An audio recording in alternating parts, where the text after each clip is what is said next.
Hey guys, how's it going? Ghostly Rich here. So today I'm going to be talking about line out converters. A lot of people from my subscriber base have been asking me, I want to add subwoofers, or I want to, I want to put in some aftermarket speakers and amp them, but I don't want to buy a new stereo, because sometimes the stereos are way too expensive. Like certain Mercedes, to put a new stereo in can cost a couple grand, and other ones take pack modules of the yin yang, so you're going to be taking a whole lot of cash that you could be spending on other gear and wasting it on a new head unit that you might not need. I mean, some of you already think that your stock head unit's got enough control, which is very true. Some of them do. So let's show you let's show you a few here. I'll show you the one that I recommend don't buying first, which is this one.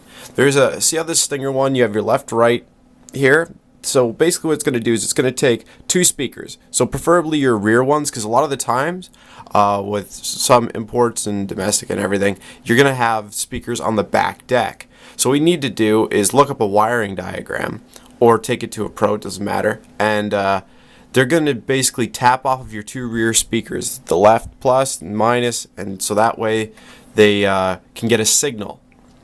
Now, this doesn't mean that you're deleting them, you're branching signal off of them. So that way you can use the signal for your subwoofer, so your subwoofer knows, of course, when to play.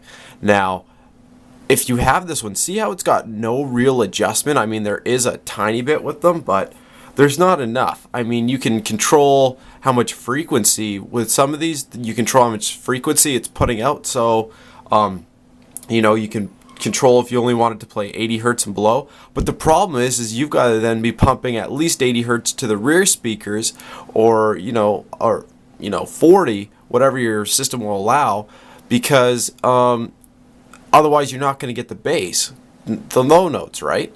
Which is a big hassle. So I'll show you what I'd be getting instead. Since this doesn't have any knobs or any adjustment at all, I'd spend the extra money and I'd pick up an LC2i. This is a subwoofer one, of course. I'll tell you why I picked this up. One, if you look right here, you have this GTO, which is really sweet, and it's basically a turn on.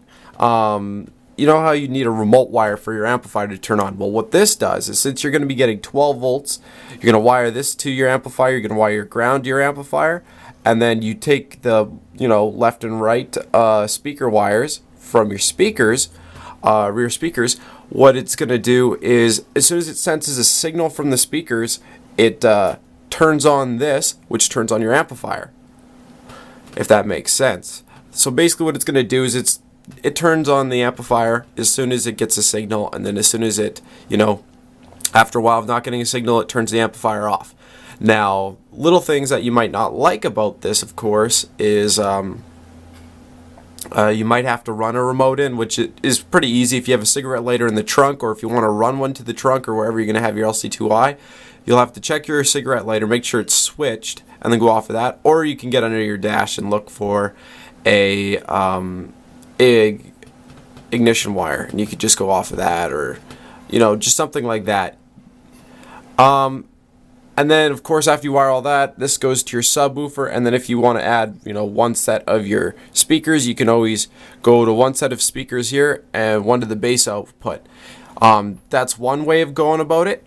Now, if you're going to start going into a 4-channel, like if you're doing 4-channel and subwoofer, then I suggest you jump up to the LC7i. Now, what this does is, you can see it's got a main input here, speaker, and the third is usually your AccuBass threshold, which you want for your subwoofer, because this allows you to add bass, and this is your output level, so you can make them louder. So it'll actually increase the sound level of your speakers, which is crucial when you're going from behind a stock deck, because a lot of the times they have what's known as a roll-off. As soon as you get to high level on the speakers or on the stereo, so say max volume's 50 and you get to 40, it'll start to roll down the bass, and it'll sometimes quiet the mid and leave the tweets, and that's why it sounds so garbage. So what you do is you make sure you have enough volume before that point, and you can add it using the output levels. And of course, this allows you to add the bass that you're going to be missing from not having another deck. It's actually a really good idea to go with a 7i if you have future plans of doing it, because then you're all wired up. And of course, it's got the GTO thing too, so it's got the auto turn on as soon as it gets sent a signal. Now, if you have a Bose system and stuff like that, sometimes I do suggest that you pick up or just do a remote wire. And the only reason why I say this is because if you have Bose, it can sometimes stay on longer, or you can get it where the subwoofer actually start thumping, as I call it, or burping, because it'll continuously send it a signal for like 5 minutes. It can get brutal. So test it out. If it doesn't work, like if you notice that your subwoofer isn't turning off or something, you can always grab an accessory wire or an ignition wire and go from there. Now let's see this here. The next, so yeah, I mean, just comparing the two, if you're only gonna ever be doing a subwoofer and you're happy with your speaker sound, go with the LC2i. It's really, I mean, I think they're less than $100 anyway, and this will, it's a night and day difference against a line out converter like this. These are probably like $30-40, maybe less, but they sound like shit. You can't add, and that's what bugs me. You can't add the bass that you're going to be missing, and you'll never reach your system's full potential with it, or will ever sound good. This, as you can see, you have your AccuBass once again. You turn it up, and what's cool is, see this maximize button? It tests for clipping. So if your amplifier is clipping, it will actually say maximized, and it'll say, hey, you're clipping right now. You shouldn't be, shouldn't have your system up, this loud, which means, of course, you're past your RMS. So that's one thing that's cool about these. It's kind of got a clipping light, and yeah, I mean, that's basically all there is about them. If you have any questions, post in the comment section below. I'd be happy to help. And other than that, thanks for watching. Like, subscribe, and have a great day.